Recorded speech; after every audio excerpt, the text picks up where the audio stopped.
بابا. اضحك خلي البسمة تنور قلبك.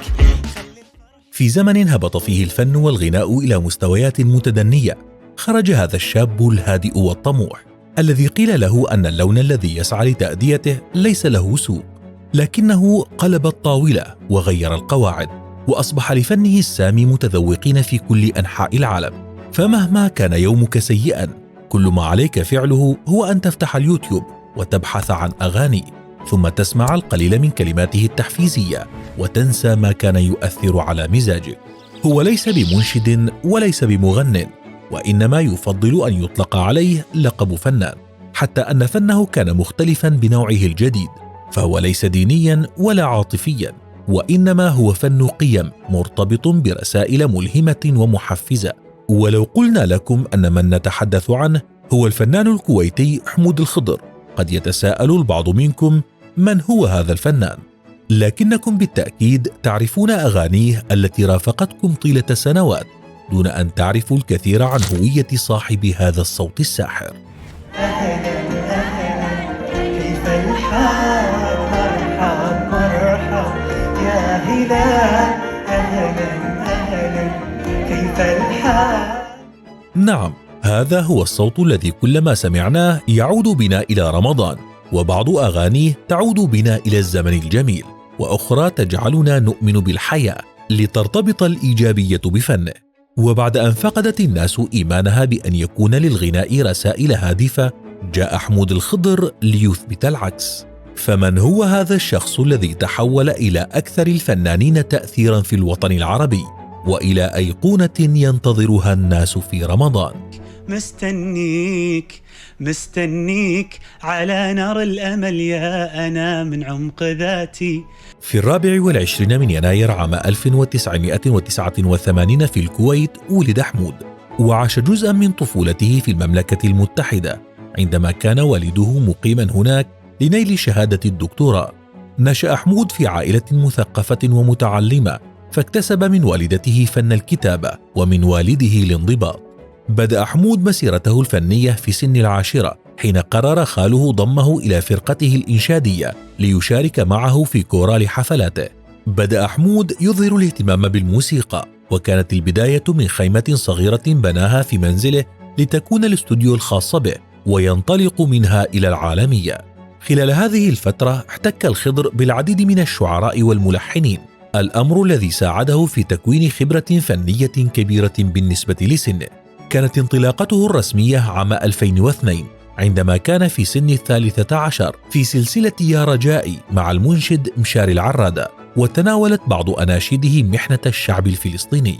عندما أنهى دراسته الثانوية التحق بجامعة الكويت ليدرس الإعلام، ومن بعدها بدأ التخصص بمجال الموسيقى من خلال الالتحاق بدورات موسيقية في كل من كندا وأمريكا، نحو الاحتراف والعالمية. في السنوات المقبلة بدأ اسم حمود يظهر بشكل أكبر بعدما حققت أغانيه شهرة كبيرة في البلاد الإسلامية. لم يقتصر دور حمود على الغناء فقط، وإنما كان يكتب ويلحن وحتى ينتج الأغاني، وفي بعض الأحيان يصور ويخرج أغاني، مثل أغنية سلامي التي تحدى فيها الحجر الصحي عندما كان في تركيا، وقام بتصويرها من المنزل بمساعدة أصدقائه ومتابعيه، وكان مثالا حيا لمعاني أغانيه التي تدعو في طياتها إلى تجاوز العقبات. استمر حمود في تسجيل عشرات الأغاني بينما كان لا يزال على مقاعد الدراسة، ونالت تلك الأغاني شهرة واسعة كأغنية فكرة، وأغنية البرنامج التلفزيوني الشهير خواطر الذي قدمه الإعلامي أحمد الشقيري على قناة MBC. وفي عام 2014 أصدر ألبوم فكرة جمع فيه أشهر 10 أغاني له. بعد عام واحد أصدر ألبومه الأول أصير أحسن، المكون من أكثر من 10 أغاني تحمل رسائل إيجابية وقيمية. تصدر الألبوم آنذاك المرتبة الأولى على آيتونز في دول الخليج، وحل في المرتبة 10 عالميا في قائمة بيلبوردز وورد ألبومز. وحققت أغنيته كن أنت في ألبوم أصير أحسن انتشارا واسعا، لتصبح ثالث أكثر الأغاني العربية مشاهدة في عام 2015. في عام 2020 أطلق ألبومه الثالث بعنوان ماذا بعد، وغناه لأول مرة على المسرح في الحفلة التي أقامها في اسطنبول منذ مدة قصيرة. وهذه أول حفلة لي أغني فيها أغاني ألبومي الأخير ماذا بعد على المسرح مع جمهور. وسبق هذه الحفلة عشرات الحفلات في دول عربية وعالمية، كما شارك حمود في عدة جولات فنية خيرية حول العالم، وأصبحت أغانيه ترتبط بمناسبات كبيرة مثل شهر رمضان الكريم وحفلات تخرج الطلاب في العالم العربي. وبالرغم من إنتاجه لأغاني خاصة بحفلات التخرج للطلاب، إلا أنه لم يحضر في حياته ولا حفلة تخرج.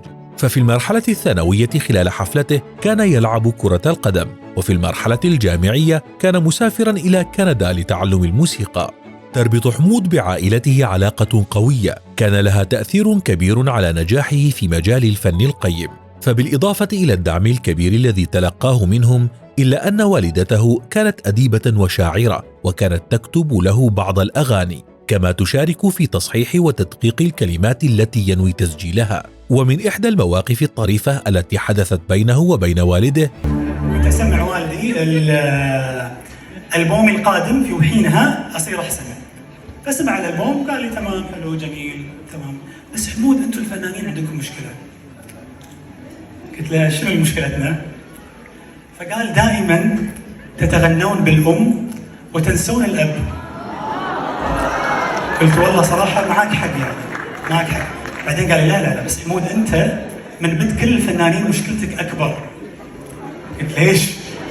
قال أنت مو بس غنيت عن الأم، تغنيت عن الأم، ولما جيت بتتكلم عن الأب قلت أنا لست ممن قال كان أبي. تبغيت مني يعني. لذلك ينوي حمود في ألبومه القادم أن يكون هناك أغنية مخصصة للآباء. فهل أنت من معجب الفنان الكويتي حمود؟ وما هي أكثر أغنية تسمعها له وتؤثر بك؟